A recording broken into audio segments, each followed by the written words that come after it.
I covered Phantasy Star Online 2's E3 announcement by Microsoft last week, and I will admit I was hyped. I've played the Japanese version of the game and I played it quite thoroughly. That was of course using the fan translations that were supplied to us, and while they were pretty damn good, I'll admit there were always translation issues, especially with current content, which made things a little difficult at times, but not so much that I'd complain about it. So hearing that Microsoft was bringing over PSO2 to the West was great news for hundreds of thousands of potential players if the views on my PSO2 video are to be believed. We've been waiting since the game originally launched back in 2012 for anyone to localize and publish the game over here after all. During their announcement, Microsoft stated that they wanted to bring the game over to the West for Xbox and PC, offering crossplay functionality between the two platforms. That means that you can play on either PC or Xbox with friends playing on either, meaning that you aren't segregated. Fans were livid that Microsoft had plans to bring the game over exclusively for those platforms and those platforms alone. But in a recent interview with Phil Spencer, the president of Xbox, it was revealed that they have no intention of releasing the game exclusively for those platforms at all, and that both PS4 and Switch releases were already planned and on the way. Whether that means that they had planned to launch on every console is up for discussion, but it is worth noting that the game, which has an expected release window of spring 2020, does not have a release window for other consoles. Microsoft themselves will be providing the servers for PSO2, and it has been confirmed both via Twitter and the official PSO2 website that the game at present is expected to launch in North America in spring 2020. Release dates for the rest of the world are unknown right now, with no information on whether the rest of the world will even get a release in their country. Debuting in North America is all we've gotten in terms of confirmation. Now allow me to quickly touch on 3 potential outcomes regarding the release next year.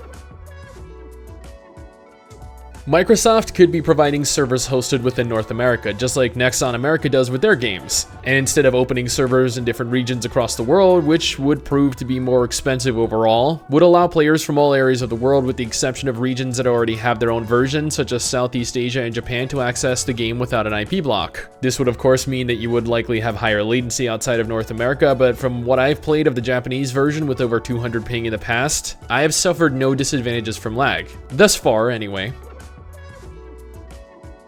Like other games in the past, Microsoft could be planning a North American launch initially, with plans to expand into other countries over time. This would provide them an idea of how popular the game was, at least within North America, before going ahead with attempting to gain rights to publish in other countries, which is a whole nother headache.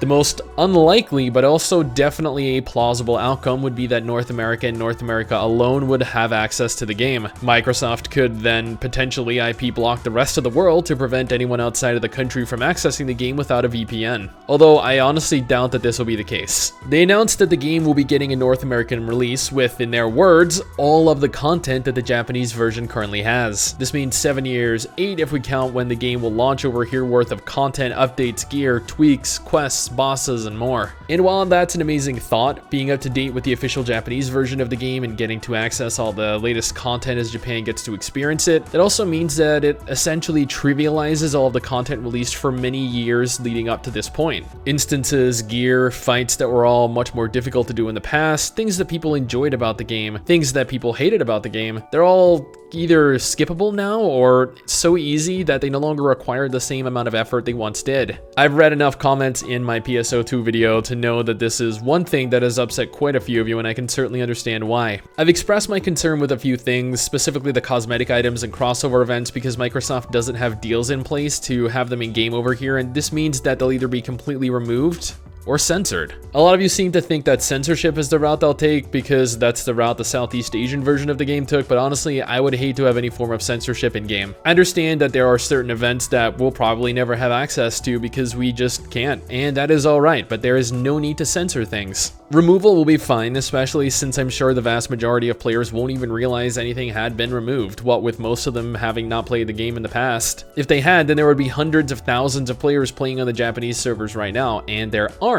Ship 2 is populated, very true, but the large influx of players is going to be from mostly new eyes. So yeah, that's That's pretty much it. Microsoft is bringing over Phantasy Star Online 2 to North America in spring 2020 with an unconfirmed global release possibly planned in the future. The game will launch, at least initially, on Xbox One and PC, with PS4 and Switch releases planned for an undisclosed release in the future as well. Whether we have a censored version remains to be seen, hopefully we don't, but regardless, most players, again, will not know the difference. It's unlikely you'll be able to migrate your characters over to the Microsoft version, otherwise it would kind of negate the need for people to roll new characters and actually play through the game. Not just that, but it would also, I guess, kind of inhibit new players' progress when they see what current players already have. Like, imagine starting the game for the very first time and realizing that there are thousands of players at endgame already day one. Like I said last week, I am incredibly excited. I have been playing PSO2 on and off for a couple of years now, and I couldn't be more excited to roll onto an official English version. I'll be sure to keep you all updated with new information released pertaining to the English version of the game. I hope you're all equally as excited as I am and ready to grind together, as I plan to be there on launch day. Anyway guys, that is it for me. Thanks for watching. Hopefully you enjoyed the video. Don't forget to subscribe for more content like this, and I'll see you all next time. Peace!